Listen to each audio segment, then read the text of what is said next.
Bonsoir à tous et bienvenue dans ce journal. Nous sommes samedi 11 septembre. La construction des barrages électriques de Kaburanwa et Mhanda traîne selon le porte-parole du ministère de l'Énergie et des Mines. Toutefois, il espère qu'en 2025, toutes les communes du Burundi seront électrifiées. Les magistrats ont le devoir de rétablir les justiciables dans leurs droits. Un appel de la ministre de la Justice lors d'une réunion avec les intervenants dans le secteur de la justice et les habitants de la mairie de Bujumbura. Vous aurez les détails dans cette édition. Le président de la République, Evariste Ndayishimiye, appelle les Burundais de ne pas fuir le pays à cause du recensement qui s'annonce en 2022. Au contraire, il appelle les Burundais à y répondre massivement. Voici pour l'essentiel. À tout à l'heure pour les détails.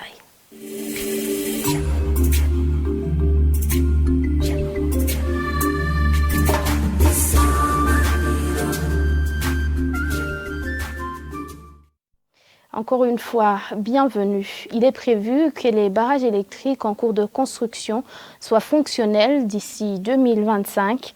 Même si les barrages de Kaburanwa et Mhanda traînent, le porte-parole du ministère de l'Énergie et des Mines, Leonidas Sindayihebura, espère que toutes les communes seront électrifiées comme l'a prévu le président de la République du Burundi. Je vous propose de suivre cet extrait.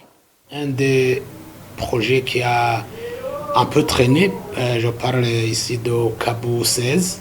Le projet a beaucoup traîné parce que le même projet se trouve au Rwanda. Le financement a été obtenu au même moment. C'est la même entreprise qui construit ce barrage, mais le nôtre, alors que celui du Rwanda fonctionne depuis 2017, le nôtre est encore en cours de construction. L'entreprise venait de demander 15 mois de délai supplémentaire.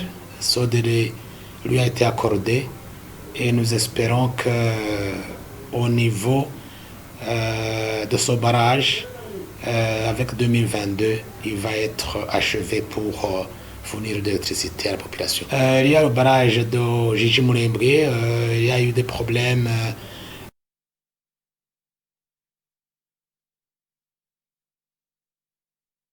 Les Burundais ne devraient pas s'inquiéter du recensement prévu en 2022 et fuir le pays, comme c'est souvent le cas à l'approche d'un recensement. Un appel du président de la République, Evariste Ndayishimiye, lors du lancement officiel des travaux de recensement général de la population, l'habitat, l'agriculture et l'élevage. Suivez cet extrait du président Ndayishimiye.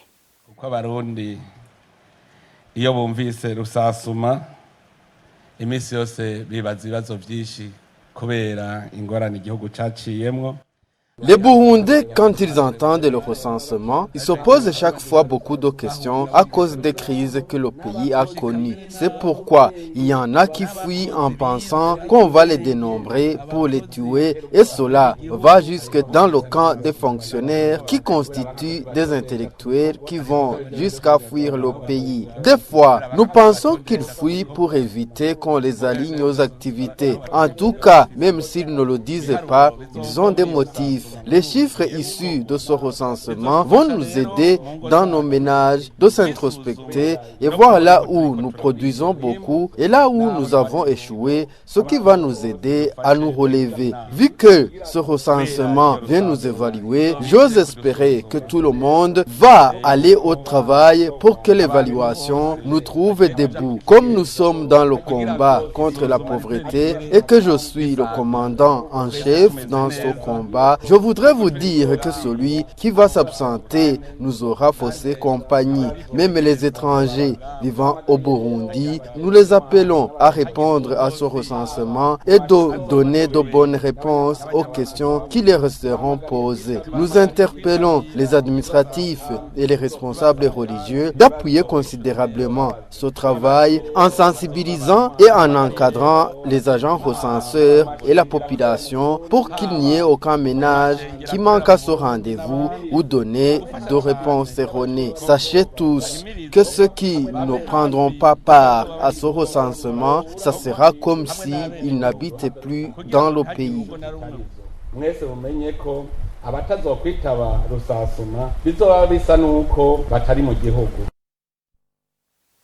Le président de la République est traduit en français par Arthur Kavaouchi. Le président, cette fois-ci de l'Assemblée nationale, trouve que la commercialisation des boissons prohibées vendues dans des sachets devrait être combattue. Daniel Gelaz Ndabilabe l'a dit ce lundi plutôt, lors des questions orales adressées au ministre ayant le commerce dans ses attributions. Suivez cet extrait du président de l'Assemblée nationale. Il est traduit par Moïse Misago. Ces derniers jours, les élèves prennent de l'alcool à une allure inquiétante. À part qu'ils prennent de la bière, ils prennent même des boissons qui sont vendues dans des sachets. Ils partent avec ces boissons dans leur poche à l'école. Imaginez-vous, quel est l'avenir de ces enfants? Il faut toujours penser à cela. L'éducation des enfants est en train de dégringoler. On ne sait pas si c'est notre défaillance ou c'est le manque du suivi. Il faut penser et agir en collaboration avec le ministère de l'Éducation pour éradiquer ce commerce des stupéfiants. Des gens vendent ces produits et les enfants et les adultes prennent ces stupéfiants et deviennent des délinquants. Quel pourrait être le jugement de ces gens? On dit qu'on peut les incarcérer. Pourquoi ne pas les emprisonner pendant une longue période? Les incarcérer ne suffit pas parce qu'ils espèrent qu'ils seront libérés. La consommation de stupéfiants détruit les foyers. C'est un problème qui concerne tous les parents, les responsables de la sécurité, mais aussi nous tous. Il faut protéger ces enfants. Au sein du ministère, il faut suivre la commercialisation de ces boissons si elles respectent la loi pour que ces boissons vendues dans des sachets soient combattues ou faire la transformation. Ces boissons contenues dans des sachets peuvent être emballées dans de grandes bouteilles, puis faire des analyses dans des laboratoires afin de faire une transformation et faire aussi la distillation pour enlever la toxicité qu'elles contiennent. C'est possible, mais il faut agir.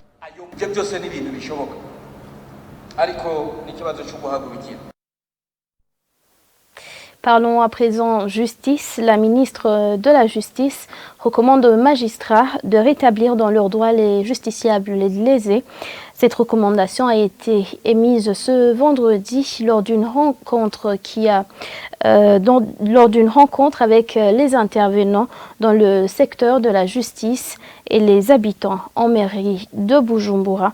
Toutefois, les participants à cet échange ont évoqué la lenteur des dossiers et la non-exécution des jugements rendus comme principaux obstacles dans le suivi de leurs dossiers. C'est un reportage de Raissa Liliane Inamahoro.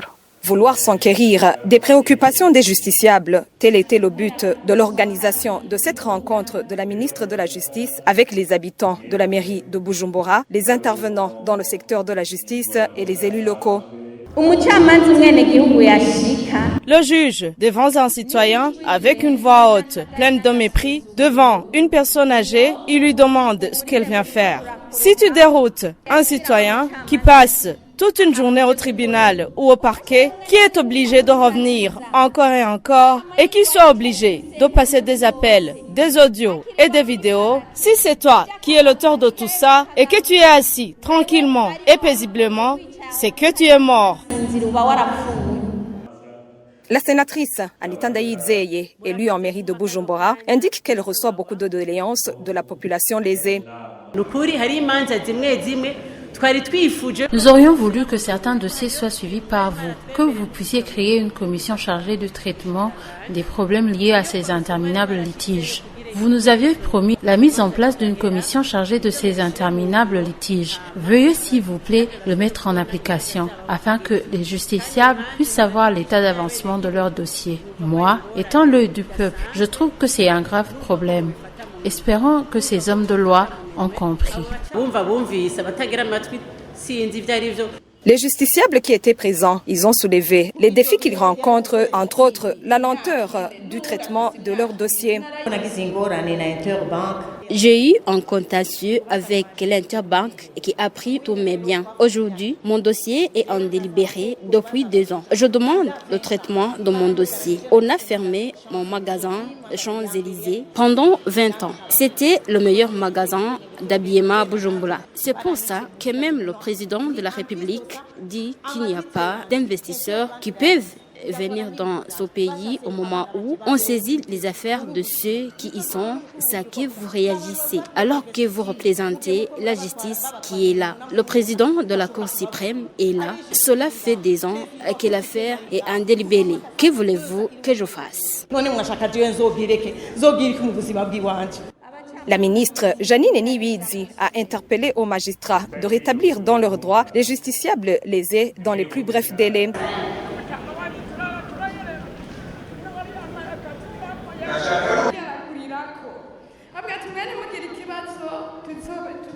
Cette activité a été marquée aussi par la remise des résultats des dossiers procurant l'annulation ou la révision en mairie de Bujumbura.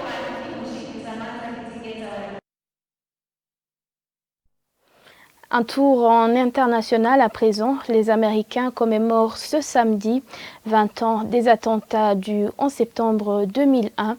À cette occasion, le président Joe Biden appelle tous les Américains à l'unité. Suivez ce reportage. C'est un anniversaire douloureux que New York s'apprête à commémorer. La ville a dû faire face il y a 20 ans à la pire attaque de l'histoire du pays. Un hommage est prévu dans une Amérique encore déboussolée par le récent retrait des forces armées d'Afghanistan. Le président Joe Biden a appelé les citoyens à l'unité dans une vidéo publiée le 10 septembre. Quand nous sommes le plus vulnérables, tiraillés entre tout ce qui fait de nous des humains, dans la bataille pour l'âme de l'Amérique, l'unité est notre plus grande force. L'unité ne signifie pas que nous devons croire en la même chose, mais nous devons avoir un respect et une foi les uns envers les autres et en cette nation. Comme chaque année, des cérémonies simples se dérouleront à chacun des 3 endroits où les talibans d'Al-Qaïda ont écrasé des avions de ligne bondés, frappant le cœur financier et politique des États-Unis. Ici en Pennsylvanie, le 3e avion détourné par les djihadistes s'était écrasé dans un champ avant d'atteindre sa cible grâce à la riposte des passagers. Aujourd'hui, les proches des 40 personnes tuées à bord se recueillent. C'est le cas de la sœur de l'une des victimes, vue en train de libérer un aigle à tête blanche sur le site de l'accident. Ces étudiants qui s'entraînent pour entrer dans l'armée ont rendu hommage aux premiers intervenants du 11 septembre en montant les marches du stade, à la veille des 20 ans des attentats les plus meurtriers perpétrés aux États-Unis, qui ont fait plus de 3000 victimes. Et c'est sur cette page internationale que se clôture ce journal. Merci à vous qui ne cessez de nous être fidèles. Excellente soirée à vous.